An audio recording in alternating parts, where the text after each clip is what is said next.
खुशियों के एम्बेसडर, खुशियों के एम्बेसडर। खुशियों के एम्बेसडर में आपका स्वागत है। इस बार हम लेकर आए हैं एक ऐसे सम्मेलन की संक्षिप्त रिपोर्ट जो वसुधैव कुटुंबकम के विचार को इस धरती पर व्यवहार रूप में क्रियान्वित करने के लिए गुजरात के राजकोट शहर में आयोजित किया जा रहा है। जी हाँ, हम बात कर रहे हैं 26वें जीवन विद्या राष्ट्रीय सम्मेलन की, जिसका शुभारंभ हुआ 8 नवंबर को आत्मी यूनिवर्सिटी राजकोट में। ब्रह्मानंदम परम सुखदम केवलम ज्ञानमूर्तिम द्वंद्वातीतम गगनसदृशम तत्वमस्यादिलक्ष्यम एकम नित्यम विमलमचलम सर्वदी साक्षिभूतम भावातीतम त्रिगुणरहितम सद्गुरुं तम नमामि।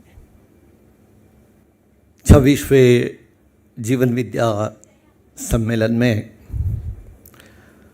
आत्मीय विश्वविद्यालय की धरा पर पधारे सभी आत्मीय जनों का हृदय के भाव से स्वागत है। विगत 30 वर्षों से जीवन विद्या सम्मेलन का आयोजन देश के विभिन्न शहरों में होता रहा है।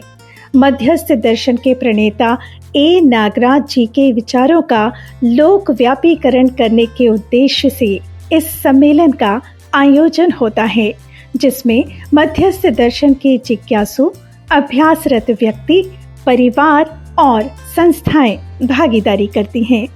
इन सम्मेलनों के आयोजन की जिम्मेदारी भी इन्हीं समूहों की होती है। इस बार शिक्षा के मानवीयकरण के लिए प्रयासरत आत्मीय यूनिवर्सिटी ने सम्मेलन के आयोजन की जिम्मेदारी निभाई है।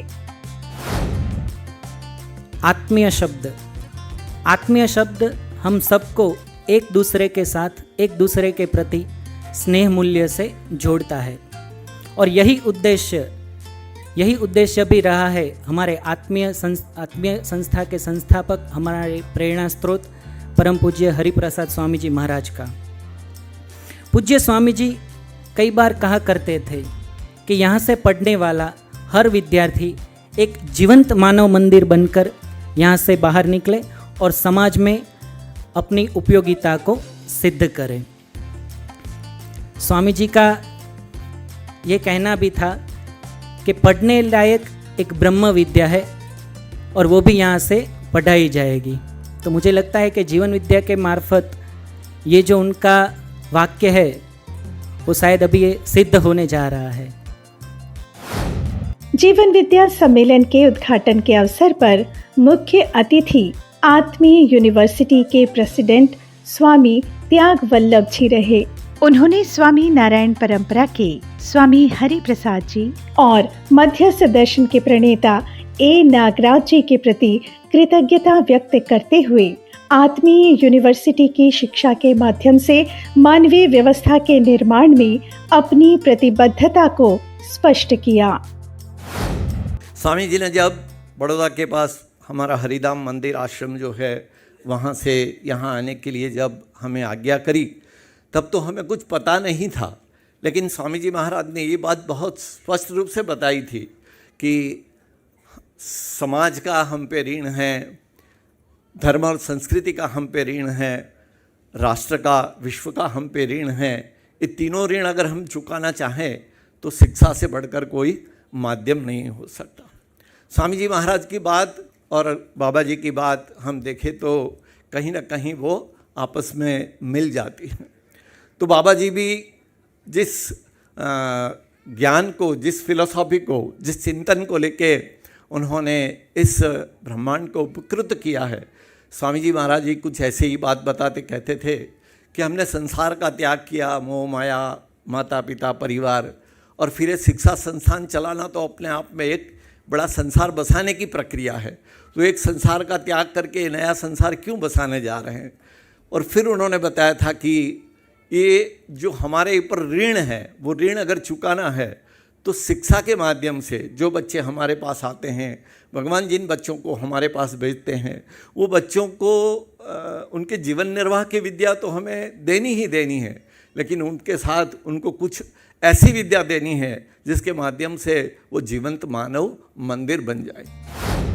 सम्मेलन के उद्घाटन सत्र में जीवन विद्या सम्मेलन के आयोजनों के इतिहास की चर्चा करते हुए डॉक्टर अजय जैन ने वर्तमान परिस्थितियों में समझदार मानव की आवश्यकता पर बल दिया। सबसे पहला जो सम्मेलन हुआ वो बिजनौर में शुरू हुआ और बिजनौर में एक नहीं 3 सम्मेलन हुए, 1994 में, 2000 में और फिर 2013 में। तो ये बहुत ही सौभाग्य की बात है ना। बांदा में भी सम्मेलन आयोजित हुआ, नागपुर में तो है ना रिसेंट ही है, बुल्डाना में 89-90 से जब मैं IIT दिल्ली में था तो जब इस चर्चाएं हुई किस अर्थ में सम्मेलन को होना चाहिए तो उसमें मेरी भी कुछ भागीदारी रही, उसको सुनने में, उसके कहीं कहीं पर छोटे मोटे योगदान में। अधिकांशतः सम्मेलन जो हुआ वो उत्तर प्रदेश, क्योंकि वहाँ के लोग जुड़े, छत्तीसगढ़, मध्य प्रदेश, फिर महाराष्ट्र और गुजरात, है ना, एक क्रम में फैला है। सांगल जी यहाँ उपलब्ध हैं जिनको श्रेय जाता है उसको हैदराबाद में IIIT हैदराबाद में ऑर्गेनाइज करने का और फिर IIT BHU में ऑर्गेनाइज करने का, है ना। तो बहुत ही जो शिक्षा में ले जाने का काम है, AICTE में जो ले जाने का काम है, उसकी जो पहले चेयरमैन रहे और उसमें मुझे सोम भाई और एक बड़ी टीम को साथ में काम करने का मौका मिला स्टेट कोऑर्डिनेटर्स के रूप में। तो बहुत ही सुखद, गणेश बागड़िया जी जिसका स्वामी जी ने जिनका उल्लेख किया, एक बहुत ही महती काम कर रहे हैं। कानपुर में भी सम्मेलन हुआ। तो जो आज AICTE में फैकल्टी डेवलपमेंट के नाम पर, तो हम यदि ऐसे देखें तो लाखों लोगों को कवर कर रहे हैं। इस धरती पर सार्वभौम मानवीय व्यवस्था की स्थापना को लेकर हजारों वर्षों से लेकर अब तक किए गए प्रयासों और मनीषियों का स्मरण करते हुए श्री राम नरसिम्हन ने कृतज्ञता ज्ञापित की। इस दौरान उन्होंने नागराज जी के प्रयासों को जन जन तक पहुंचाने वाले राजन शर्मा जी का भावपूर्ण स्मरण किया, जिनका विगत 8 दिन पूर्व ही रायपुर में देहावसान हुआ है। जीवन विद्या योजना जो लगभग 1980 में श्रद्धेय बाबा जी ने प्रारंभ किया, 1975 से लेकर लगभग 90 के दशक तक जो भी हमारे साथी रहे, उनमें से कुछ लोग जीवित हैं, कुछ लोग सशरीर हमारे साथ नहीं हैं, जिन्होंने बाबा जी के लेखन के कार्य को किया, है ना। क्योंकि बाबा जी का हाथ हिलता था तो वो डिक्टेट करते थे और ये लोग लिखते थे। उस समय शायद मैं पैदा नहीं हुआ था, 75 में, मेरा 77 का जन्म है।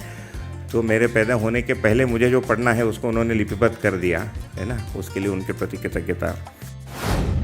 हमारे बीच इस 1 वर्ष में कुछ लोग सशरीर नहीं रहे।